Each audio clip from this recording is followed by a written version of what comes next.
Hey y'all, and thanks for tuning back into the Kickin' It with Kris podcast. And of course, today is What's Going On Wednesday, and we're going to be talking about some popular topics that are being discussed in social media right now. And for today's topic, we're going to be expounding upon our topic from last week, which was, do celebrities have the freedom of speech? But in this episode of the podcast, we're going to be talking about some repercussions of that freedom of speech for, some well-known people, some influencers. So yeah, without further ado, grab your snack, grab your drink, and let's kick it.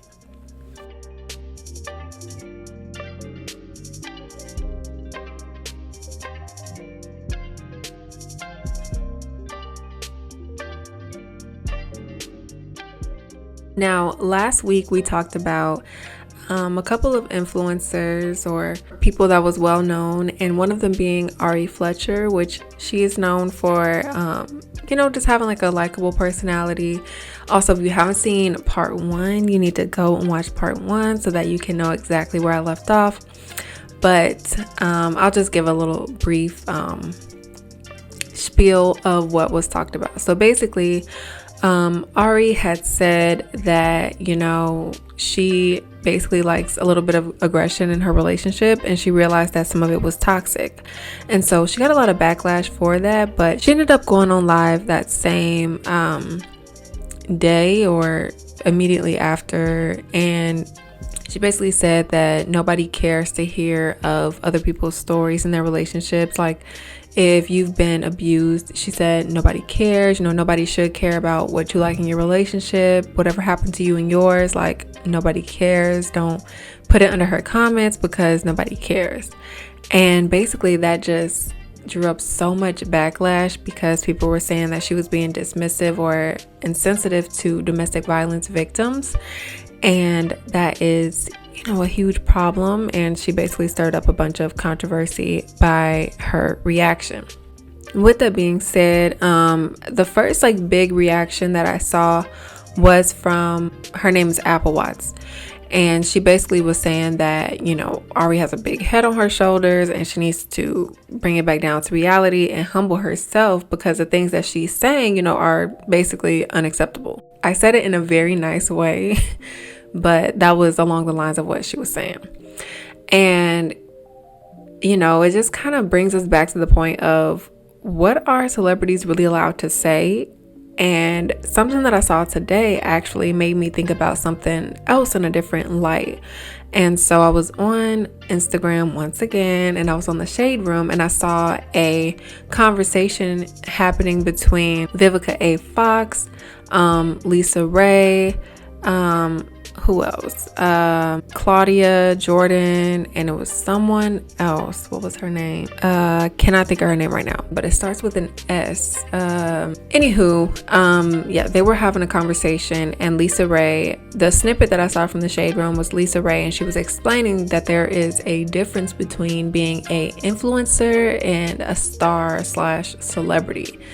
And that when you're an influencer, you have more of a direct impact on, these younger girls that are looking up to you. And she said, when you're a star, you've been able to build that relationship, and people have been able to watch you over the years and see the things that you've been through. Once you reach the point of that level of fame or stardom, you can then voice your opinions on certain topics, right? And I also thought about something else. I remember when I was growing up, and you would hear about these, new artists that just emerged, and then you would later find out that it took them 2 years to get to the point where they were, because they go through so much, they go through so many different trainings, right? So you go from having the look or having the voice, and then you get trained in all these different things. You go through media training, you go through interview training, you go through all these different things before you can become,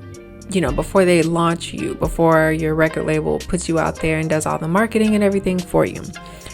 And I remember hearing this when I was a child, and I'm just like, wow, 2 years, that's crazy, but I'm assuming that it was worth the wait, and they had to do a lot before they could get to the point where they could, be out there and be amongst other stars, right? And so now that I'm looking back on that, and now that I'm hearing what Lisa Ray had to say, I'm like, well, there is a big difference between these influencers and these celebrities slash stars, you know?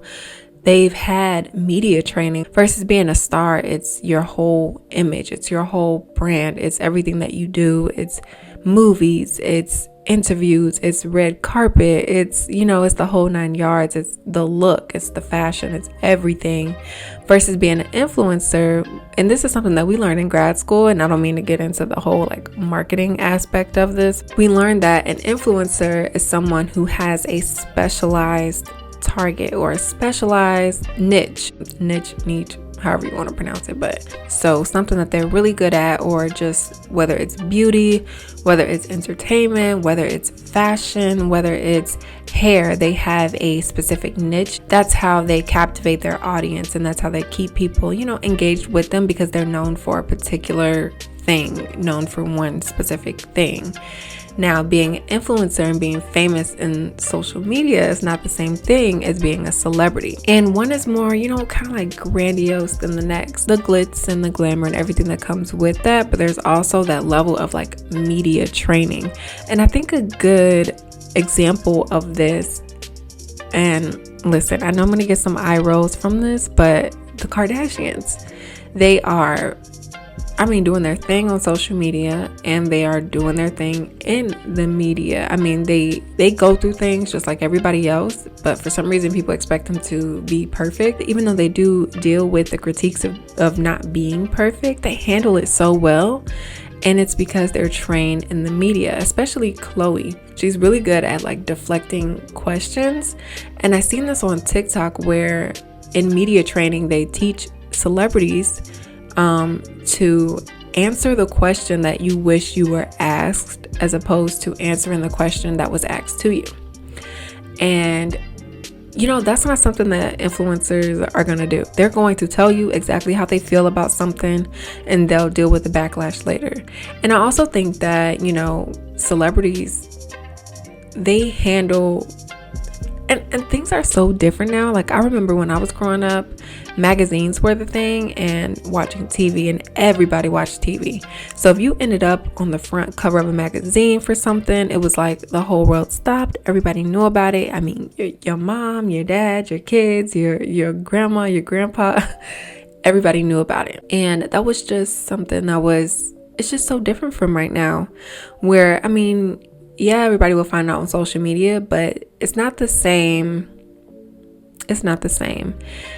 And the reaction isn't the same. Whereas an influencer is quick to tell you, this is what I think, this is what I'm going to do, this is what I'm going to continue to do, and there's nothing that you can do about it. It's just so different now. Like, people really think that they can say whatever it is that they want to say. And in a topic as sensitive as domestic violence, you really don't have the freedom that you think you have to talk about, you know, those experiences like that. You just don't have the freedom to do so. And I guess in that way, I am answering my own question and saying that celebrities do have the freedom of speech, but it is about how you word things, and it is about sensitivity. And I think that it's important to remember that stardom and influencing are two different things. Yes, people who are celebrities and who are stars can influence, you know, younger generations, but at the same time, being an influencer on social media, you have a direct passageway. I also think that it was a really good point that Lisa Ray was making when she was talking about, you know, the difference between the two and the responsibility behind it all, right? That kind of makes or breaks whether or not you can just say whatever you want to say whenever you feel like saying it. And she was also talking about how she commended Rihanna for sticking up for her brand and for not allowing people to affect her brand, right? And I'm not sure if this is a Marketing Monday topic or what's going on Wednesday topic, but I do want to dive into celebrities who have been dropped from their brand deals and things like that based on some of the things that they've said. I really want to believe that she meant something else, but it's kind of hard to, you know, help her out a little bit. So I mean, it is unfortunate, and it's just one of those things where I do understand why people are upset about it, and I do understand what Lisa Ray is saying, and I 100% agree that there is, it's levels to it. I know y'all heard of the situation, so let me know what y'all think about it. Let me know your views on, celebrities and brand deals. Was Rihanna right to drop her from Fenty? People are saying that she didn't really need the coin anyway, but it's the principle of the thing. Rihanna being a domestic violence abuse survivor, she has to be proactive, and also might not have been Rihanna specifically, but it just could have been her team that's over collaborations and everything like that decided that this was not good for the brand. As always, it was so nice kicking it with y'all, and I'll see y'all on Feels Friday.